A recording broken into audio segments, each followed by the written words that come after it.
윤창중 칼럼스랑 TV, 윤칼세 TV는 어떤 스폰서도 없이 국민과 해외 동포 여러분의 자발적 구독료와 도서 구입에 따른 이윤으로 힘들게 운영되고 있습니다. 여러분에게 6권의 책을 권유합니다. 3년간의 죽음보다도 더 고통스러웠던 그 기록을 담은 피정, 그리고 박근혜 대통령 탄핵을 기록한 2017년 12월 운명, 문재인 정권의 피비린내 나는 정치 보복을 상세히 기록한 칼춤과 부활, 박근혜 대통령의 탄핵이 과연 정당했는가, 유승민의 배신의 정치가 정당했는가를 물으면서 제가 대구에 내려가서 쓴 깃발, 이렇게 6권의 책을 권유합니다. 여러분이 윤칼세 TV를 유지시켜 주시기 바랍니다. 청와대 개방과 국민의 수준이라는 거예요. 어제 취임식 중간에 보니까 청와대 정문을 개방하는 장면을 연결했어요.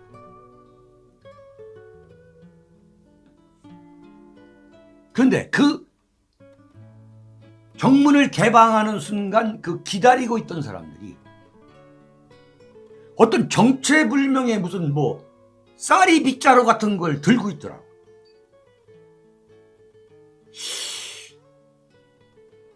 연출한 것은 틀림없이 연출한 건데 저건 내가 볼 때 저렇게 어설프게 동원될 수가 있는가? 네? 그 문을 열으니까 우 하고 들어가는 거야. 자, 청와대 해체, 청와대 개방을 찬성하던 안 하던 간에 나는 윤석열 정권이 최소한 문재인 정권보단 나아지기를 바라는 사람이야. 솔직한 이야기다. 근데 어제 그 취임식을 보라고요. 이건 정말 너무나 엉성하잖아. 응? 이 철조망을 만들어 놓고서 거기서 국민들하고 이 손 주먹 인사 나누고 이렇게 하는 거, 걸어가면서 하는 걸 보면서 정말 저런 그 연출 이런 것은 좌파가 기가 막히구나. 자, 국민에게 돌려주겠다는 거예요. 국민의 60%가 반대하는 거 아니에요. 국민의 60%가 청와대 개방을 반대하고 있어요. 개방을 반대하고 있는 거예요. 그런데 그것을 굳이 취임식 속에 끼워 넣어 같이 보는 거예요. 저건 뭐냐, 한마디로 말하면 싸구려 대중영합주의인 거예요. 지금 윤석열이가 본인이 모든 걸 결정해. 그건 틀림없는 사실이야. 그럴 수밖에 없는 거예요, 그건. 윤석열 대통령이 정치에 모른다? 그러니 정치에 대해서 누구 얘기를 들을 것이다? 그렇지가 않아요. 대통령이 되는 순간 절대 군주가 되는 거예요. 어림없는 소리야.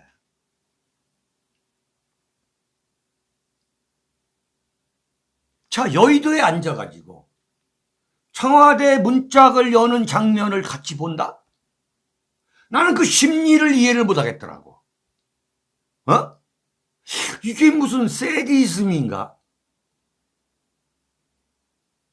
아니, 여의도에 앉아가지고 지금 전직 대통령 다 그리고 유족까지 다 앉혀놓고서 거기 다 그잖아요. 어제 이순자 여사, 이명박 대통령 부인 김윤옥 여사, 그 다음에 유가족들, 노태우 대통령 아들 노재현, 그 다음에 그 노소영 따님 노소영, 김현철, YS 아들 김현철, 그 다음에 김대중 대통령 아들 김홍업이 그 다 불러놓고서 청와대를 문 여는 장면을 같이 본다? 이게 지금 우리가 지금 뭐 김정은이하고 함께 보는 거야 지금 이게? 이건 완전히 내가 볼 때는 이거 세디즘이야. 응?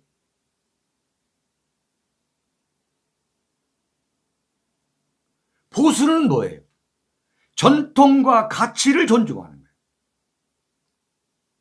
과연 진정한 보수주의자라면 청와대가 개방됐다고 해서 선뜻 들어가 가지고 거기를 이렇게 야 신난다 신난다. 대통령 역대 대통령들이 너희들이 여기서 떵떵거리며 살았으니까 여기 우리도 볼 수 있으니까 신난다. 이렇게 신나게 돌아다닐 수 있을까? 제가 만약에 말이죠. 청와대에 지금 들어갔다면 청와대를 구경하러 역대 대통령들의 그 모습이 눈에 밟혀가지고 과연 그렇게 신나게 돌아다닐 수 있을까? 나는 그렇게 돌아다닐 수 없다고 봐요. 역대 대통령들의 이른바 건국, 산업화, 네? 이승만, 박정희, 전두환, 노태우, 그전에 윤보선, 네? 김대중, 노무현, 이명박, 박근혜, 그분들의 피와 땀이 다 서려 있는 거예요. 물론 청와대를 구경 가는 거, 그것은 뭐 선택의 자유예요. 자유예요. 그건 내 맘이야. 그렇지만 우리가 분명히 알아야 될 건 이건 뭐냐. 이건 싸구려 대중연합주의다. 이게. 싸구려 대중영합주의. 싸구려 포퓰리즘인 거야. 응? 나는 윤석열 대통령이 말이죠. 검찰에서 대한민국에서 누구 못지않게 권력을 행사한 사람이에요. 전직 대통령 2명 잡아놓고 대한민국의 이른바 재벌 총수 중에 윤석열 한동훈 손에 의해서 감옥에 안 간 사람이 거의 없어.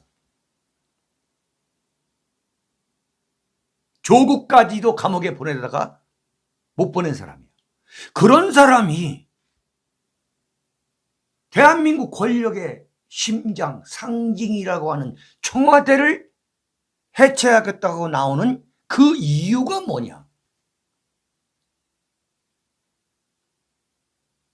이건 소위 말하는 싸구려 좌파의식이지.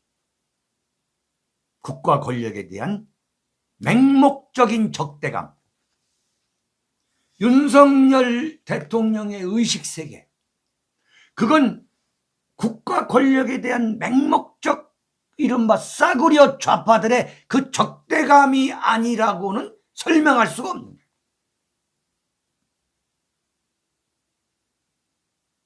이걸 우리가 지적인 대한민국 국민들, 문제의식이 있는 대한민국 국민들, 이거 정말 정신 있는 국민들은 정말로 이것은 깨달아야 돼. 저것은 싸구려 대중연합주의다.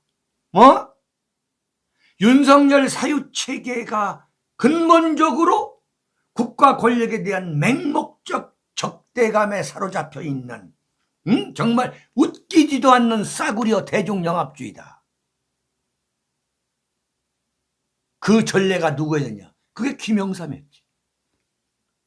그러나 김영삼까지도 청와대를 중앙청까지 그리고 남산의 외인 아파트까지 해체해버렸지만 흔적도 없이.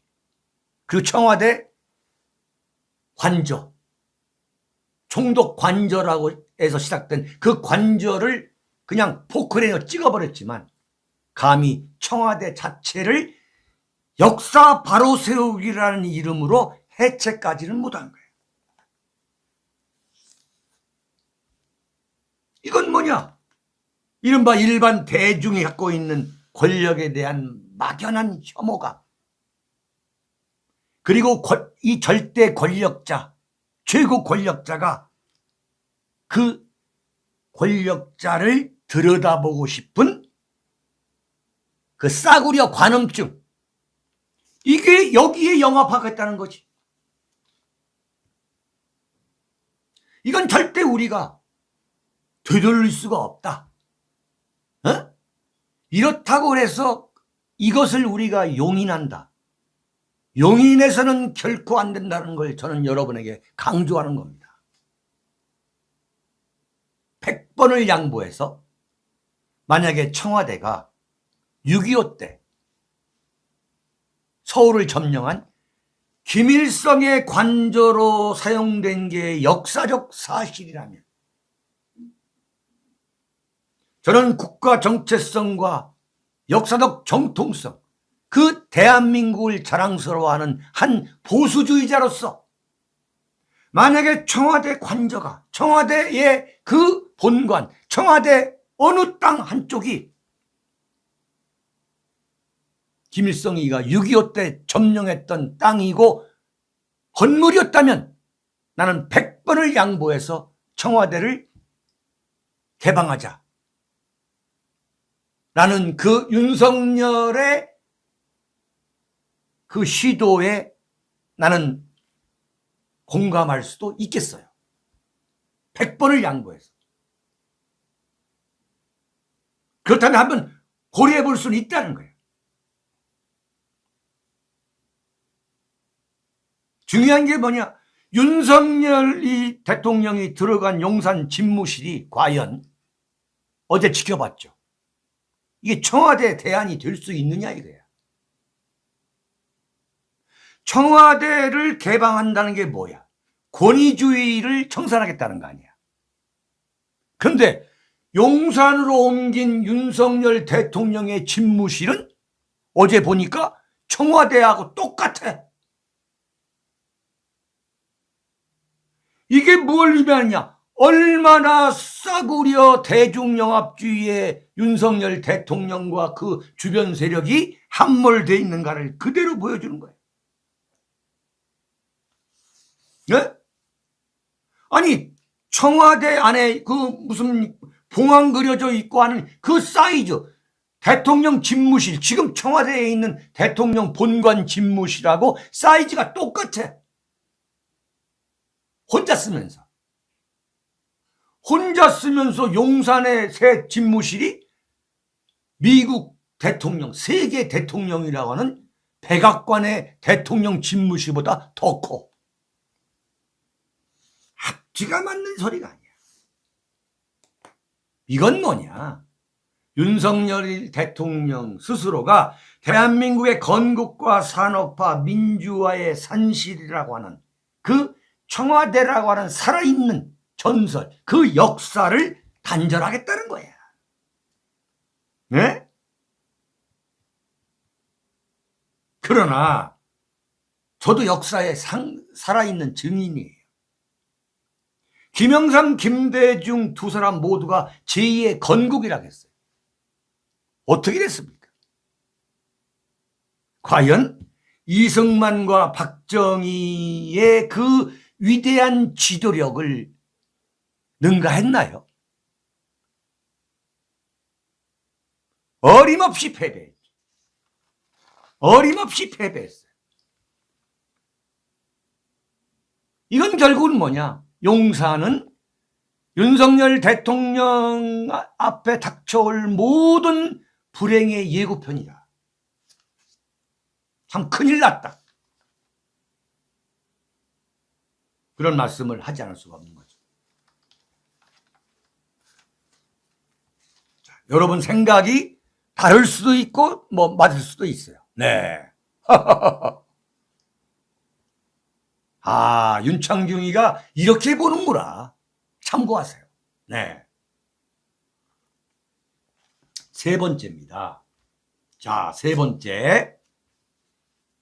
이런 상황인데 이렇게 보는 것이 대한민국에서 정신 나가지 않은 국민들의 나는 보편적인 생각이라 생각해요.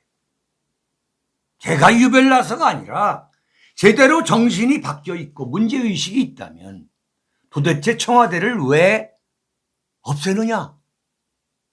저기 가서 찍고 까불고 희낙낙한다고 해서 과연 국민들한테 그리고 대한민국에 무슨 도움이 되겠느냐?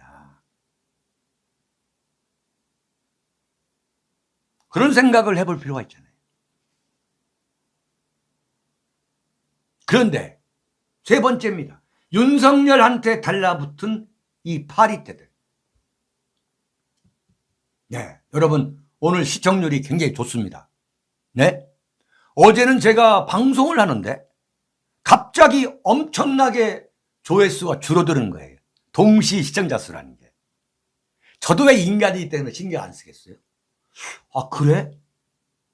내가 주장하는 게 지금 먹혀들지 않고 있구나. 아, 이거 그만하라는 소린가 보구나. 솔직히 저도 좀 약간 아니 갑자기 시청률이 줄어들 쭉 빠져버리더라고. 그래서 방송을 끝나고 알아봤더니 유튜브에서 그 여의도 그 취임식 장소를 미리 다 공개했더군요. 보니까 다 했더라고. 그래서 내가 이거 참 내가 오해했구나. 그럼에도 불구하고 어제 상당히 많은 숫자가 또 끝까지 지켜보셨죠. 하여튼 저는 여러분들이 존재하기 때문에 제가 존재하는 겁니다. 네. 그러나 여러분들 국민과 영합하지는 않겠다. 그게 저는 제가 애국이라 생각해요. 대한민국 현대 정치사를 참 운이 좋게도 정치부 기자로 지켜볼 수 있는 그 기회와 시간을 갖게 해준 거. 또 그 덕에 또 대한민국 권력의 핵심에 제가 참여도 해볼 수 있는 그 경험을 갖게 해준 거. 그리고 지금도 여러분에게 이렇게 제 소신을 피력할 수 있는 그런 시간을 갖게 해준 거. 정말 감사한 일이죠. 바로 이런 것에 배신하지 않기 위해서는 제가 제 소신을 말하겠다. 이른바 윤석열 정권의 비주류가 되겠다. 비주류가. 자, 세 번째입니다. 윤석열한테 달라붙는 파리떼. 이게 무슨 얘기냐. 정권이 바뀔 때마다 의외로 저 사람이 저럴 수가 없는데 시류에 영합하는 그런 인물들이 나타납니다. 네. 자, 보세요. 태극기 들고 성조기 들고 박근혜 대통령 억울하다. 응? 대한민국 안보 큰일 났다. 문재인 이가 다 망해놓고 있다. 이랬던 사람들이 갑자기 아무런 변명이나 해명이 없이 윤석열을 찍어야 된다. 대안이 없다. 이렇게 돌아서는데 그 돌아서는 배경이 뭐냐? 윤석열의 지지율이 회복되기 시작하니까 윤석열 지지 쪽으로 가더라.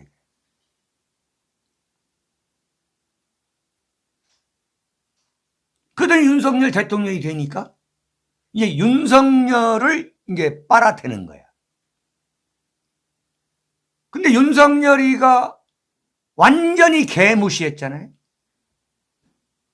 윤석열은 자기를 빨아주지 않는 사람들은 절대 중용을 하지 않아. 자기가 모르는 사람, 응? 지인, 대광초등학교, 중앙고등학교, 서울법대, 검사 이 시절을 겪으면서 자기가 접했거나 알아주지 않은 사람은 절대 중용하지 않아. 자, 그런데 그런 수박 보수들은 그렇다 하더라도 과거에 지식인인 것처럼 아주 말이야. 나는 진보주의자인 것처럼 떠들었던 사람들이 갑자기 윤석열 대선 후보가 되면서 입장을 바꿔가지고 이른바 지조를 팔아버리더라고. 이른바. 저는 이 전두환 정권 때부터 그런 사람들, 오늘의 일까지 그런 사람들을 많이 봤어요. 근데 어제 말이죠. 제가 몇 차례 소개를 한 사람 중에 누구냐면 신평 변호사라는 사람, 신평 변호사. 경북고등학교에 서울법대를 나오고 판사를 했고, 근데 판사에서 판사할 때 불명예 퇴진을 했고, 한국헌법학회 회장도 했고, 그러면서 2017년 문재인 대통령 그 대선 캠프의 중요 직책까지 맡았던 사람인데, 이 신평 변호사가 어느 날 갑자기 윤석열 지지를 하고 나오더라고요.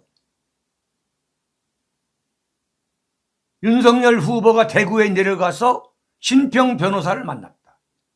근데 그 신평 변호사라는 사람이 윤석열이야말로 정말 시대가 낳은 정치 지도자다, 이런 취지의 글을 올리더라고요.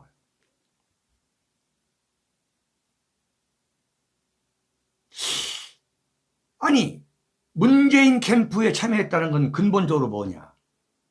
박근혜 대통령 탄핵이 정당했다고 판단하고 그게 소신이라는 거 아니야. 근본적으로 과연 탄핵 자체가 정당했느냐? 그 정당했다고 판단하는 법조인이라는 사람들이 과연 이게 양심적인 사람들이냐 이거야. 뭐 공부를 하고 안 하고 떠나서. 응? 탄핵이 과연 정당했다고 보느냐? 국회에서 만든 그 탄핵 소추 결의안이 과연 그게 정당했느냐? 검찰 중간수사와 신문 쪼가리를 만들어가지고 모은 거, 그게 어떻게 탄핵 소추 결의안이 될 수 있으며 이게 어떻게 국회에서 통과가 됐느냐? 이게 정말 양심적이고 뭐 양심을 뭐 찾을 필요도 없는 거지. 이게 법을 좀 뭐 안다는 사람이라면 이 광화문 앞에 가가지고 정말 양심 선언해도 부족할 문제가 아니에요. 근데 그게 어떻게 헌재에서 또 전원일치로 판결이 났느냐? 파면 박 대통령 파면 전원일치 파면 결정이 났느냐? 그 엄청난 반헌법적 모순을 이 법조인의 뭐 이건 뭐 양심이라고 말할 것도 없는 거지.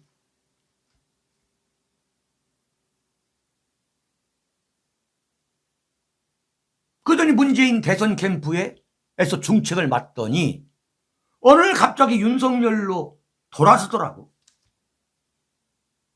그래가지고 조선일보가 완전히 이 사람을 이제 대놓고 스피커 역할을 하는 거야. 조선일보가 조국이 띄우고 진중권 띄우고, 요즘 진중권 기사 거의 안 쓰잖아요. 이제 다 물 빼먹었다 보는 거지. 그게 조선일보야. 그 신평 변호사라는 사람이 어제 말이죠. 어제 MBC 라디오 김종배의 시선 집중에 나가가지고 뭐라고 악담을 퍼붓느냐. 박근혜 정부와 문재인 정부는 잃어버린 10년이라는 거예요.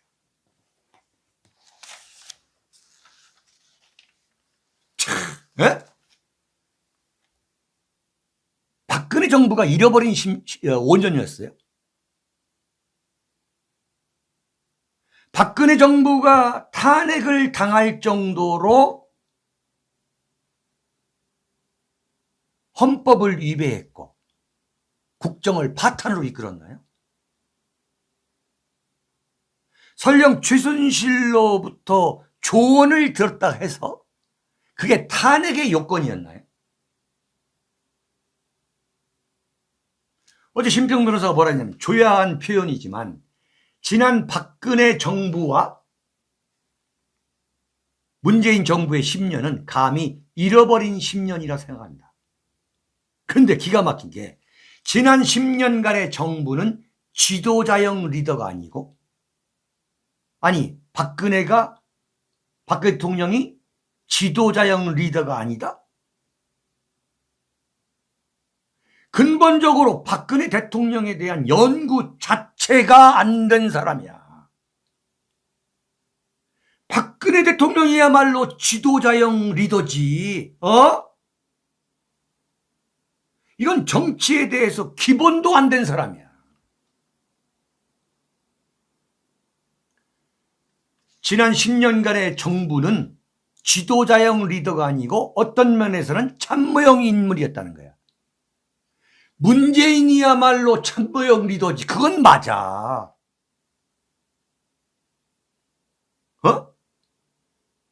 이건 뭐냐? 윤석열을 옹호하고 지지하고 싶은 그 심리가 있는 거야. 윤석열을 옹호하려다 보니까 박근혜 대통령까지도 참모형 인물이었다? 박근혜가? 박근혜 대통령이 무슨 예컨대 누구 정무수석을 한다? 평생을 오야붕으로 태어난 사람이야. 오야붕으로.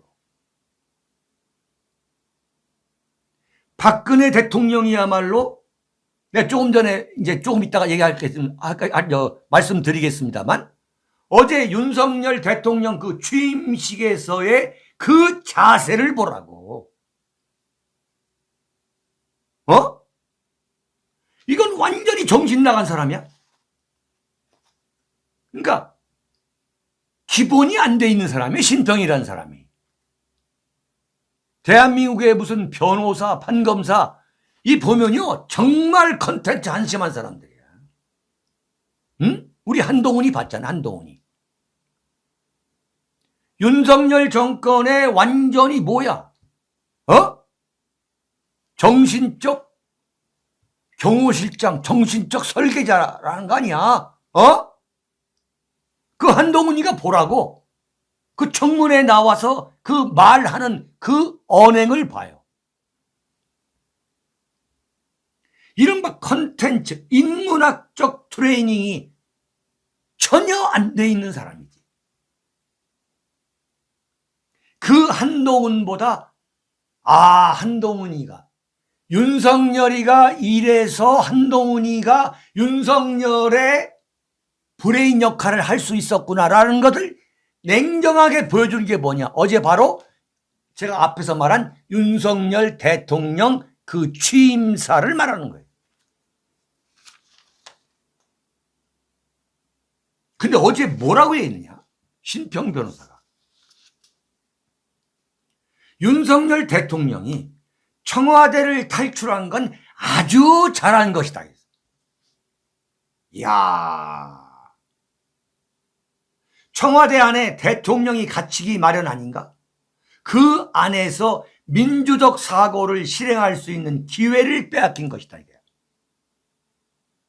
그런 면에서 청와대를 나와서 집무실을 이전한 것은 앞으로 역사에서 훌륭한 평가를 받을 것이다. 와! 이거요. 이건 그야말로 궤변이 아니야. 이건 한마디로 말하면 부적절한 표현이다. 이게 아니라, 이거 한마디로 이건 변절이야. 응? 지금 내가 변호사다. 내가 한국 헌법학회 회장을 하고 있다라고 떠들어대고 있는 그 사람들이 지금 어느 정도 수준인가를 그대로 보여주는 거지. 법률가라는 그 거룩한 이름에 이건 아부꾼인 거야. 아니, 박근혜 대통령이 참모형 지도자였다? 잃어버린 10년이었다? 박근혜 대통령이 개성공단을 폐쇄하고 이거 뭘로 설명할 거야? 이건 내 이걸 보면서 이른바 김영삼 정권 때의 통일부 장관, 그때만 통일원장이죠. 갑자기 통일원장으로 등극한 서울대 한환상 교수. 정말 이 지식인의 감언 이설, 네? 곡학 아세, 이 교원 영세, 네? 그러면서 지금 국민들이 60% 이상 반대하잖아요. 지금 아마 여론조사하면 더 할 거예요. 청와대 안에 대통령이 갇히기 마련 아닌가. 자, 그러면 윤석열 대통령은 좋아요, 좋아. 용산 그 집무실에서 나와가지고 산책이라도 할 수 있을까? 산책이라도? 응? 이건 정말 완전히 대책이 없는 거예요. 청와대에서 대통령이 산책을 합니다. 자, 용산 국방부 그 경내안을 대통령이 다 내려다볼 수가 있는데 저쪽 앞에 뒤에 다 아파트에서도 보이는데 산책할 수 있을까? 네? 그리고 지금 용산 일대가 완전히 교통체증 난리 아수라장인데 앞으로 역사에서 훌륭한 평가를 받을 것이다. 그러면서 뭐라고 했느냐. 국민들이 과연 청와대에서 대통령 상당수가 혼밥을 하면서 제대로 국정을 고심하면서 바쁘게 국정을 운영했을까 하는 그런 관점에 대해서 정확한 지식을 갖고 있지 않기 때문에 청와대 개방을 반대한다는 거예요. 자, 그런데 엄청난 걸 제가 찾아냈어요. 찾아낸 게 아니라 이게 오늘 아침 조선일보 사설입니다. 네? 조선일보가 대한민국 보수의 정신세계를 타락시키는 독극물이라고 나는 오늘 아침 다시 한번 여러분께 말씀드려요. 청와대 개방을 찬양하는, 네? 지금까지 청와대 개방에 대해서 조선일보는 완전히 전혀 거론도 안 했어. 전혀. 사설에서 딱 한 번 거론했어. 신중하게 잘 선택하기 바란다. 그러면서 김대중 칼럼, 양상훈 칼럼, 강천석 칼럼 중에서 청와대 해체는 말이 안 된다. 라고 윤석열을 조져대는 칼럼이 단 하나가 없었어요. 오히려 중앙일보에서 제가 말씀드렸습니다만 연세대학교의 박명림 교수의 칼럼을 썼어요. 실었어요. 조선일보가 뭐라고 얘기했느냐. 네? 조선일보가 청와대는 일반 국민은 범접할 수 없는 제왕적 대통령의 권력에 상징하는 장소로 군림해왔다. 자, 과거 경복궁 후원이었고 일제 총독부 관저, 미 군정사령관 관저 등으로 쓰였던 이곳은 시작부터 외부와 철저하게 단절된 공간이었다. 도심의 위치에 밖에서 내부가 보일 정도로 개방적인 미국, 영국, 일본, 프랑스 등의 대통령 총리 집무실에 관한 천황기사였다. 여러분, 미국, 영국, 일본, 프랑스가 분단 국가입니까? 네? 여러분, 박정희 대통령 때 김일성의 1.21 청와대 습격 사건, 김정일 아웅산 테러 사건, 그것 때문에 대통령을 꽁꽁 싸맸던 거예요. 대통령이 암살당하면 대한민국이 끝장나니까. 청와대는 대통령을 왕처럼 떠받드는 구시대의 유물과도 같다.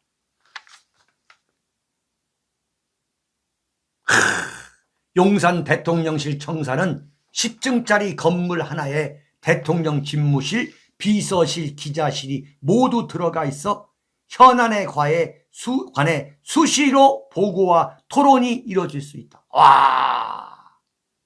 언론과도 충분한 소통이 가능한 구조다. 한마디로 말도 안 되는 이 국가가세.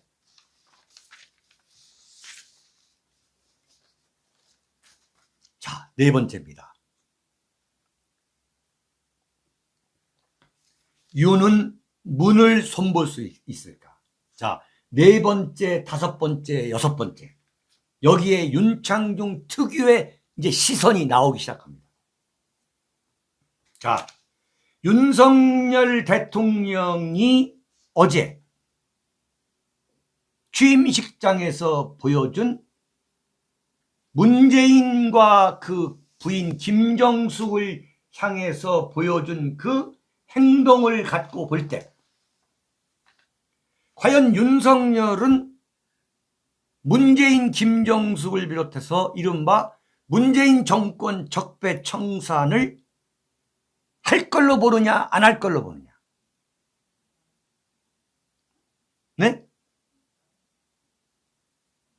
어제 윤석열 대통령이 문재인과 김정숙한테 하는 그 깍듯하게 배려하는 걸 보면서 네? 취임식장에 올라가자마자 첫 번째로 인사하러 가는 게 누구냐? 바로 문재인과 김정숙. 네.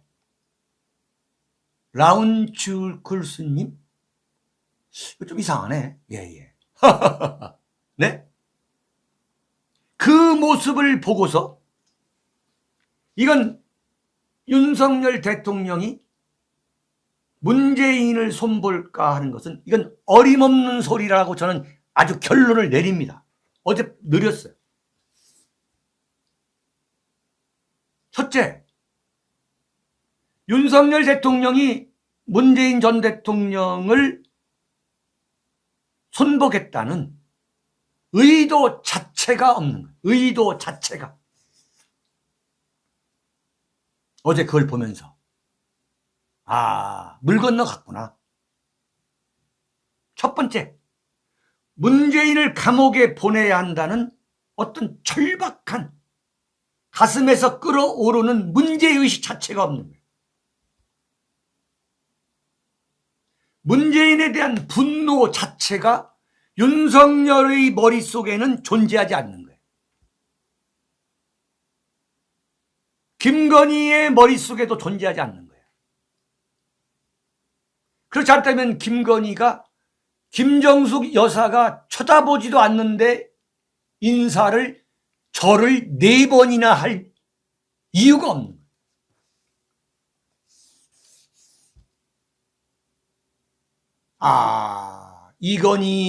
김건희 여사가 이건희라 했는데 김건희 여사가 서울의 소리 이명수한테 우리는 원래 좌파야 라고 하는 게 맞는 소리구나.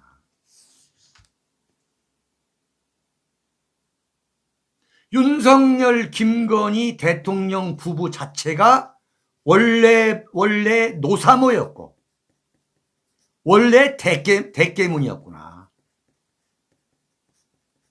나는 이걸 절감했어 어제.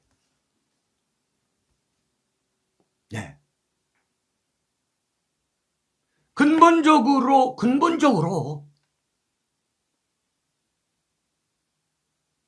수박 보수들이 윤석열 찍어야 문재인을 감옥 보냈었다고 얘기했던 게 얼마나 황당문계한, 정말 근거 없는 그라운드리스한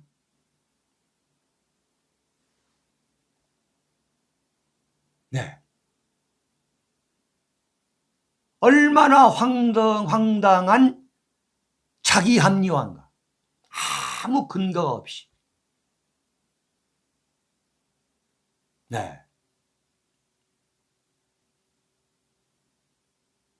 참 나는 그렇게 봐요. 이게 딱 보면 이건 물러 건너갔구나. 왜 그런 생각을 하게 되냐면 윤석열 대통령 입장에서 봐야 돼.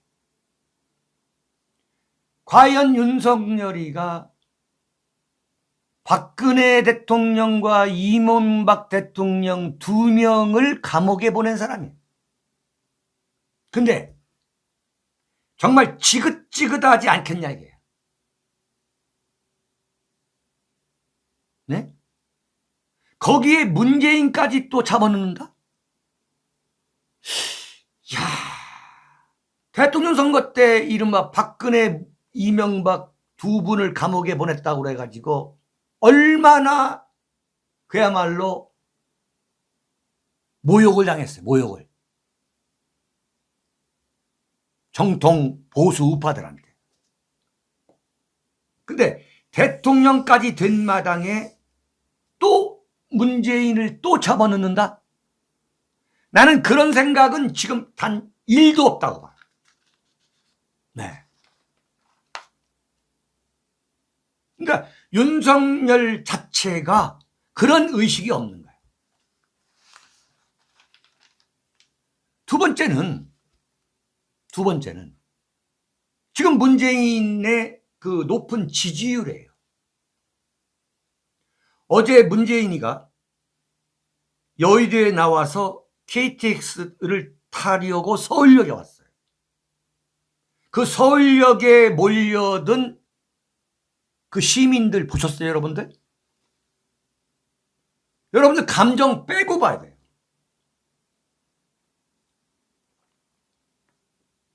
이건 완전히 세대가 달라요. 세대가. 20대, 30대, 40대가 완전히 서울역 앞에 꽉 찬 거예요. 이건 문재인으로서는 너무나 힘이 나는 거지. 그 흥분을 감추지 말라고. 목이 쉬어버리더라고, 목이. 서울역, 양산역에 내렸는데 양산역 똑같아. 그다음에 평산 그 양산 평산 그 사저 앞에 서 있는데도 그 엄청난 사람들이 온 거예요. 근데 전부 그게 20대, 30대, 40대예요.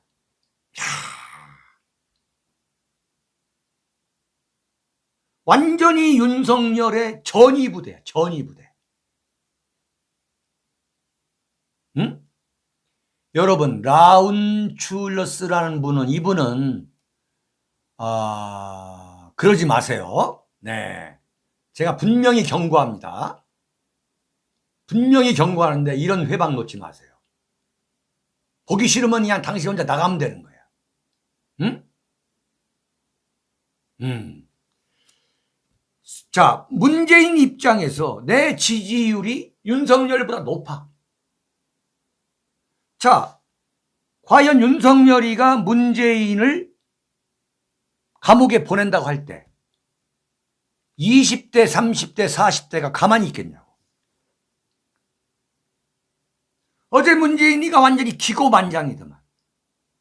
나보다 행복한 대통령이 있습니까?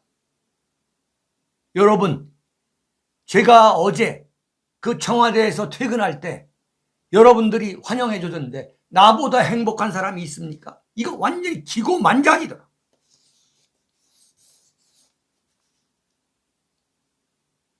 자, 그러면 윤석열 대통령이 문재인, 이재명을 감옥에 보낼 의지도 없고 기획도 없다.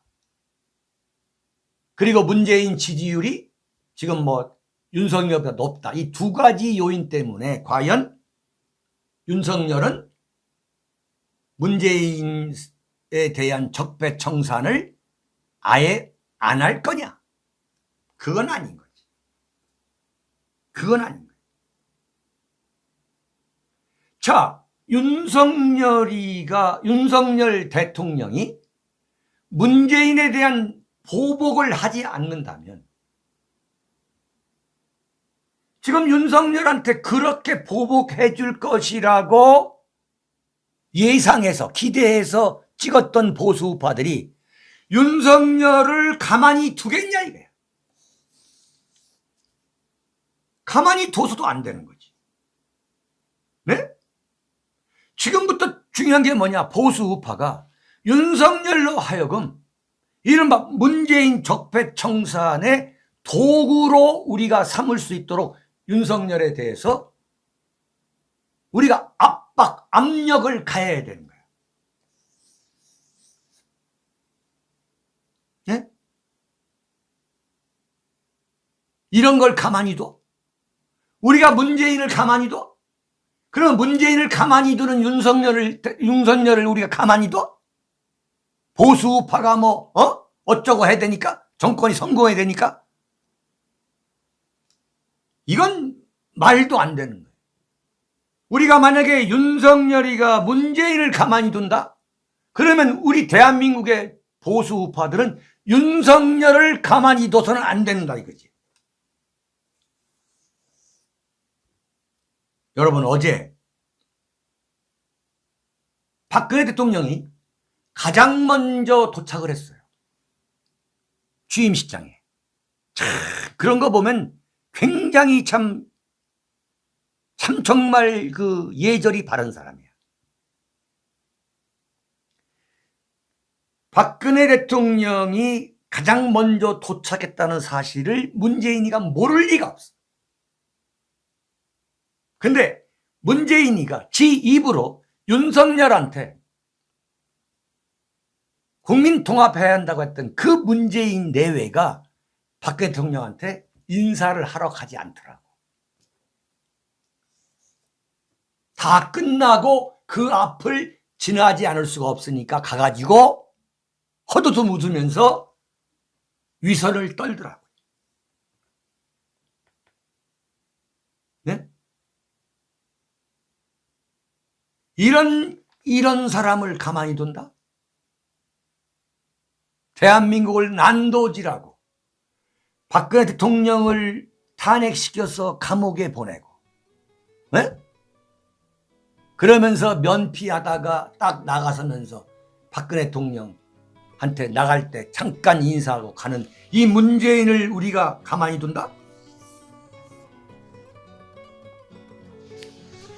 그 문재인을 가만히 두는 윤석열을 우리가 가만히 둔다? 그러면 보수하지 마. 그냥 윤석열의 노비를 해야 돼, 노비를.